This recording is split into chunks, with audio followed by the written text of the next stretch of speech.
if you're new here, I'm Krista, that's my husband Garner, and Phinny is back sleeping in the RV as she should be. Usually Phinny is up with us, but not today. Today she's like, I'm staying in bed. I don't know what you humans are doing, but I'm staying in bed. Mama and Dada are leaving. You're in charge. If you've been following my adventures, welcome back. We are on to bucket list item number 6, and that is to go to as many slot canyons here in Page, Arizona as possible. So it's a little early for us, but here we are, ready to go do our first slot canyon. I can't remember if we're doing lower first or upper first, but we're gonna go do one of the Antelope Canyons. So let's go.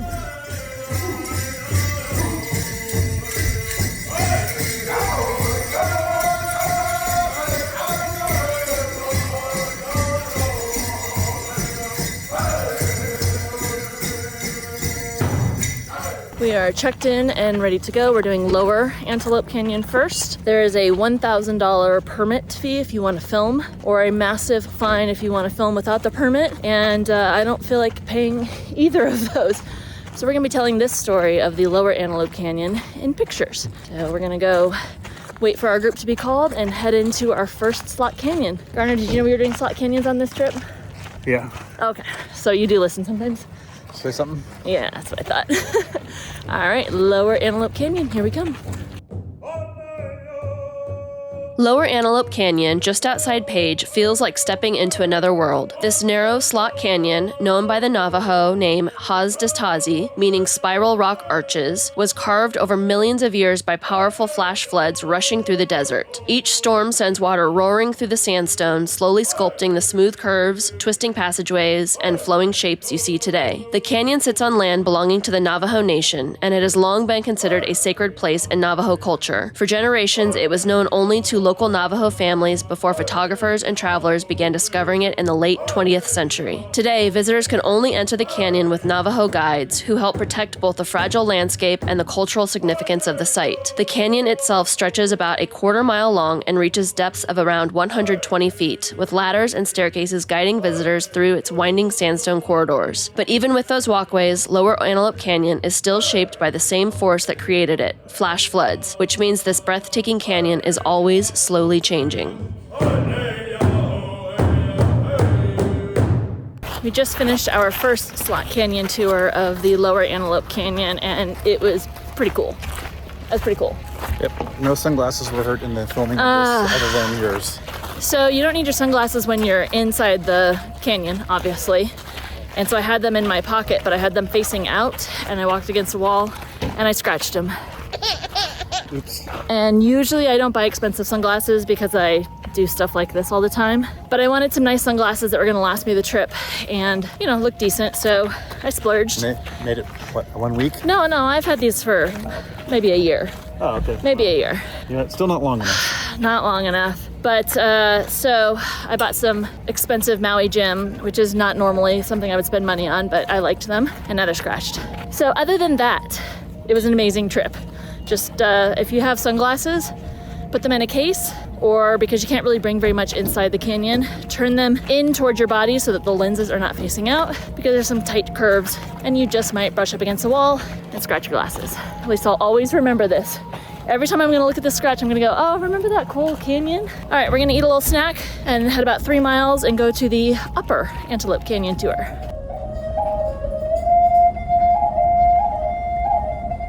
We just had our snack and now it's warming up, so it's time to put away the cute knit hat, bring out the super sexy dorky hat, and we're going to be going there to do the Upper Canyon. So let's not get hit by a car, and let's go.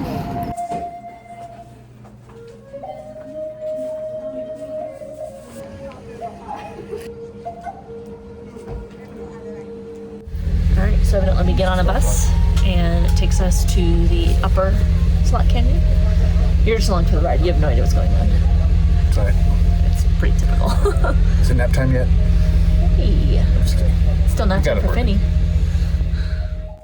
Like Lower Antelope Canyon, you can't just wander into Upper Antelope Canyon on your own. The canyon sits entirely on Navajo Nation land, and access is carefully managed by the Navajo tour operators. This isn't just about tourism, it's about safety and cultural stewardship. Slot canyons like this can flood with very little warning, even when the sky above is completely clear. In fact, a deadly flash flood in 1997 led to stricter protections and the guided tour system that exists today. So when you visit Upper Antelope Canyon, every group enters with a Navajo guide who knows the landscape, the weather patterns, and the deep cultural importance of this place.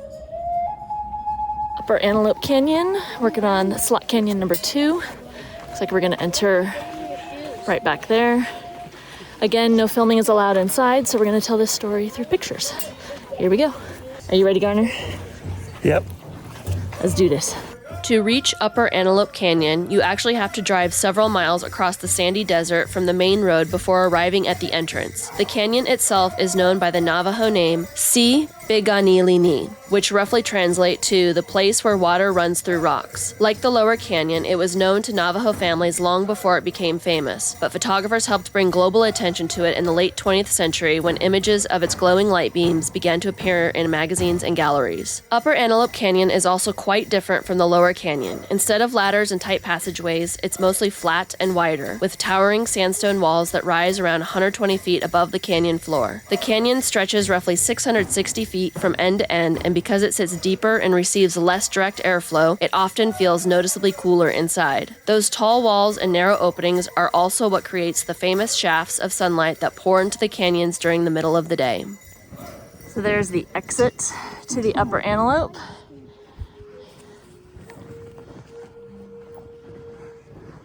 This is a beautiful place, and guess what, Garner? That's where the water comes from. No, the water comes from up there. Well, it also just washes down through here. Yeah, it washes down. But guess what? Chicken butt. We got sky. Hey. Look at this beautiful sky. Got some clouds. Got some clouds. These are not yet crystal clouds, but they'll do. Upper was definitely a little bit shorter, but still beautiful. A lot cooler, as far as temperature-wise, but and a lot darker in there, which I thought was interesting. Slot Canyon number 2, checked off. Pretty cool. That's the exit right there. But they have this built so that the tours don't have to go both ways. It's only one way in and this way out. There's the entrance, or I guess the exit.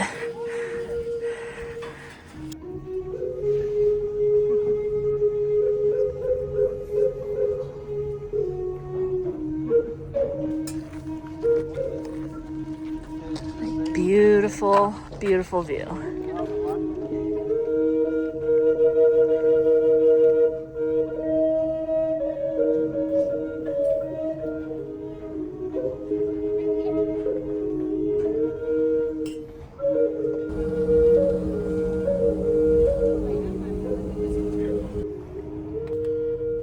We're back at our truck, got the shoes changed, and now it's time to grab some Paco's tacos. We're gonna grab the drive-thru so we can take it back and check in on the baby, see how she's doing, see if she's awake from her nap. So tacos, here we come.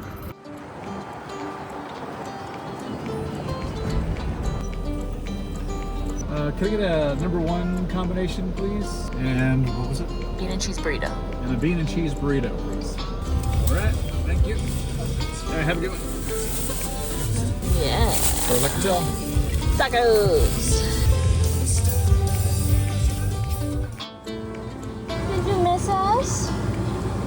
Our baby came running when we opened the door. That is a big burrito. Just outside of Page is the Wahweap Overlook, one of the best places to catch a sunset in the area. From this high vantage point, you're looking out over Lake Powell and the Wahweap Marina, and the vast desert landscape stretching toward the Arizona-Utah border. As the sun drops, the water, sandstone, and distant mesas all start to glow in the deep shades of gold and red. While the Horseshoe Bend Overlook gets most of the attention, Wahweap Overlook is another local favorite, and often a quieter place to watch the desert sunset at the end of the day. Might not have gotten an epic sunset, but I get to come home to this beauty right here. Hi, baby girl. We couldn't make our bed today because of you. She's got a new fort over there, but she's keeping Mama's side of the bed warm. Well, unfortunately, bucket list item number 6 is not going to be checked off this trip. We did the Upper and Lower Antelope Canyon slot canyons and loved them, and they were amazing. And I had 3 more tours booked and 2 hikes booked to do 5 more slot canyons, and Garner and I came down with a nice cold. Phinny's doing just fine. Her real name is Dr. Phineas, and she's taking good care of us. But unfortunately, we've been just kind of resting it out. I did get to do bucket list number 7, which you'll see that'll be the next adventure. And we also got to go to a heritage dinner show, which was amazing. I'm going to put that footage here after this. That was really amazing. That was actually a really big surprise for how much we loved that. But unfortunately, this is life. We both got sick. We both were exposed to the same thing at the same time. I don't know what it was, but we've just been laying low. Today is moving day. We're heading to Monument Valley, but for the next couple of days, I don't have anything planned, so we can just get over this cold and continue with the adventures, because unfortunately when you're on the road, and I book these so far in advance, you don't know when you're going to get sick, and we both got sick. So at least we both got it at the same time, rather than one getting it and then the other one getting it back to back, and then it's like 2 weeks down. But you know, bucket list adventures, life in general doesn't always go as planned, and that's okay. We're doing just fine. We're just staying away from people, enjoying these cute little feet right here, and just we're gonna get over this and continue on with the adventure. So sorry I didn't get this one checked off, but luckily Page, Arizona is not that far from where I live in the Las Vegas area. So at some point I'm gonna definitely make a solo trip out here and check this off officially. So I'm gonna leave you here with the video from the Heritage Dinner Show, which is, I couldn't say enough good things about it. So enjoy, and I'll see you on the next adventure once we're back up and running. While we were in Page, I booked a dinner and cultural performance at Red Heritage Indigenous Entertainment Hall, and honestly, it ended up being one of the highlights of our time in Page. I've always been fascinated by traditional Indigenous regalia, the music, and the storytelling behind the dances, so this felt like a really meaningful way to learn more about the culture of the area while we were here. The evening included a Navajo-inspired dinner featuring warm Navajo flatbread along with several traditional dishes, and then the performers take the stage. They explain that the dances you see here aren't sacred ceremonial dances. Those are kept private within the community. Instead, these are traditional dances often performed at powwows. Powwows are community gatherings held across Native American nations where people come together to celebrate culture through dance, drumming, music, and regalia. They're vibrant events that bring together dancers of all ages, and they play an important role in keeping traditions alive and shared with future generations. Seeing these dances made me realize how special it would be to experience a powwow in person someday. I'm hoping that somewhere along our travels we'll have the chance to attend one and see the dancing, drumming, and regalia in the setting where these traditions are really meant to be shared. I think I just added another item to my bucket list. We did not have last names until about the 1800s. That's when the government came into our territory and started issuing us last names. We were introduced to domesticated animals about the 1500s when the Spaniards came into our area. They introduced the horses, the cows, and the sheep. And because they introduced the sheep to us, anthropologists will tell you that they were the ones that taught us how to do the weaving. Our stories actually go much further back than that. Our first weaver, her name was Spider Woman. And so the art of weaving, it had always been taught from female to female until about the 1900s. So I'm gonna take my wool and I'm gonna wash this. And when I wash this, you'll see all that rind fall to the bottom of the bowl. And this is what the wool looks like. We'll take this and put it over the bushes for it to be dried in the sun. And this is our dry wool. We were introduced to the card about the 1800s. Kind of looks like a doggy brush. And how we use this, I'm left-handed, so I'll use my dominant hand. I'll pull it apart. And what this is doing is it's straightening out the fibers for us, and it is also removing any additional debris that's still in the wool. The next thing we would do is we would roll this into a really nice roll bag, and then we'll spin the wool. But as I spin the wool, you'll see that I'm going to use my right hand. And this is because I'm spinning the wool, or the yarn, in a specific direction. And we call this the shark direction.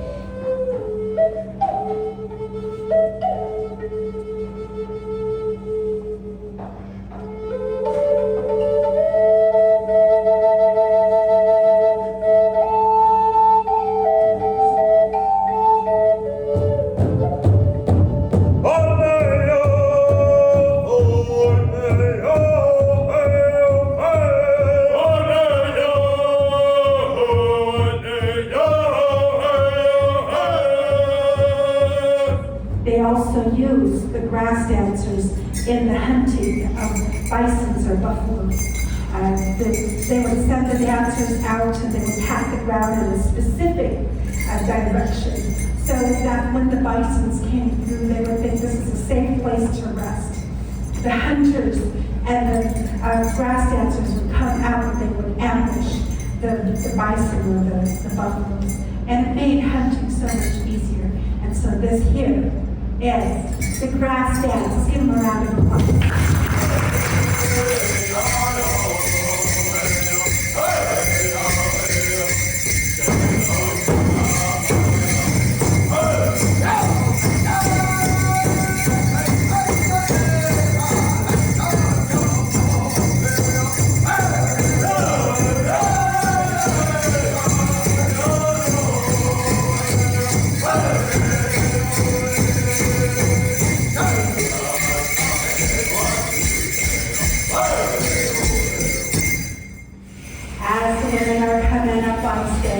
You'll see them coming up with their cones on their regalia. It's mimicking the sound of rain. It is said that rain is a symbolism of healing. And so this here is the jingle dress dance.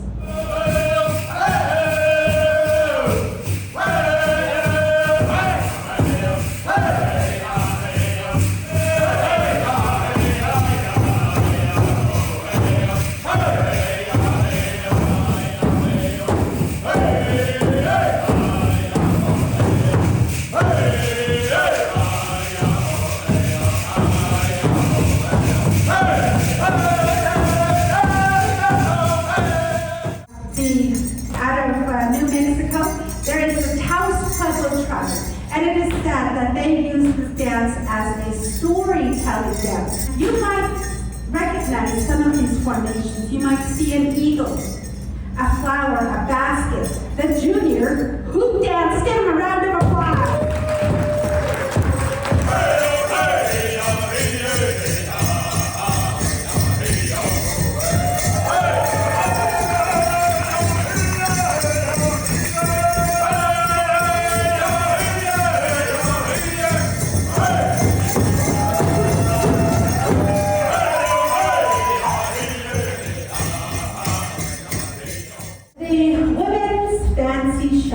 When she does this dance, you have got to watch her feet. It's going to get faster, and then it's going to get faster, and then it's going to get really fast. Hey!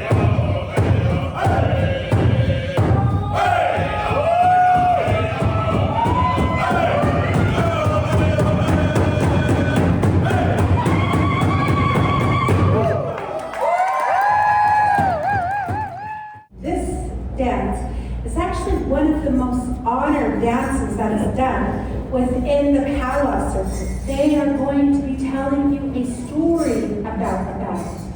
You have to use your imagination.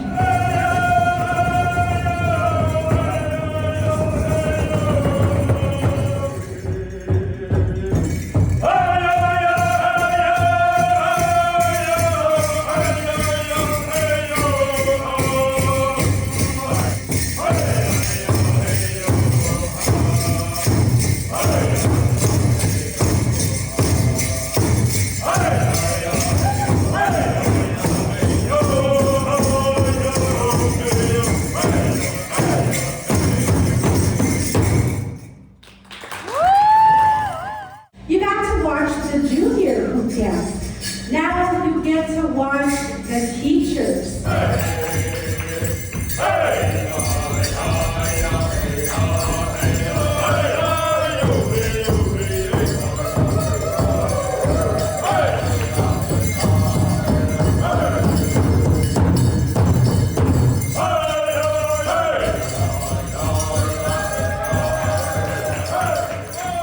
They went around and they picked up their hoops, picked up their problems, and made something beautiful out of their lives. We have to do the same. We have to pick up our hoops and rebuild our world.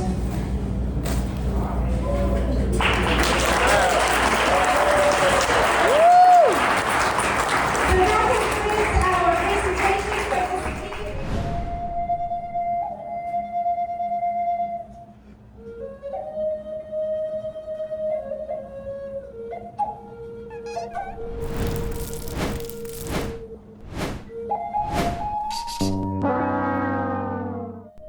this video, I feature the Canyon Waves hat, and if you're interested in this pattern, it is in a description below. There's a link to the pattern so you can pick it up. And this is a really great introduction to reversible cables, and it's exactly what it sounds like. It's cables that look the same on the right side and the wrong side, so there really is no wrong side. So here's the technical right side, the public side, and then the wrong side looks exactly the same. You've still got those nice, beautiful cables. And the reason I did that for this hat is for two reasons. First of all, it makes a really thick, nice, warm hat because you've got double fabric happening. It's a nice, squishy, thick fabric. And then also because if you want to roll up the brim of this hat, you don't have a wrong side, because the wrong side of regular cables is not very pretty. So I'm just going to give you the quick basics. The pattern, of course, gives you more information on how to make this hat, but I'm going to give you one big secret that's going to let you in on what reversible cables are.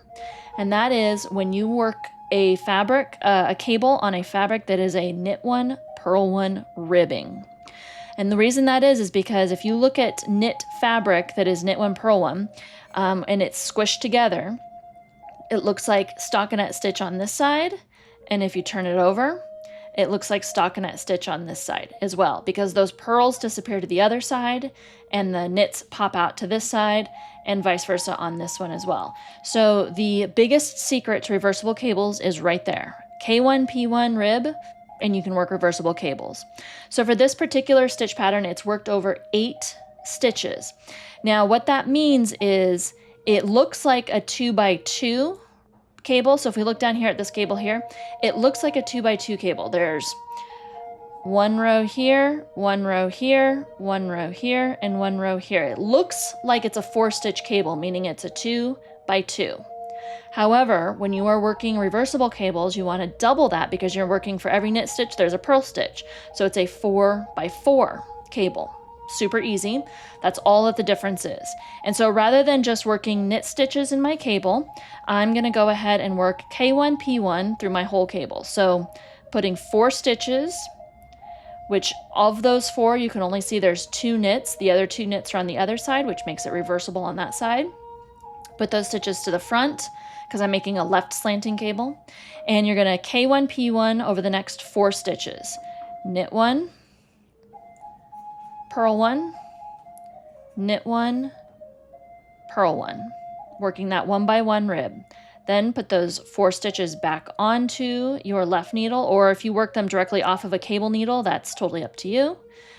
But get them back over there, and then you work K1, P1 across those 4 stitches. K1, P1, K1, and P1. And that, my friends, is the magic, the beauty, and the simplicity of a reversible cable. This is a really great project. If you want to learn reversible cables on an easy project that's really fun to knit, this is a great one for you, the Canyon Waves hat. But that's all there is. K1, P1, and you've got reversible cables.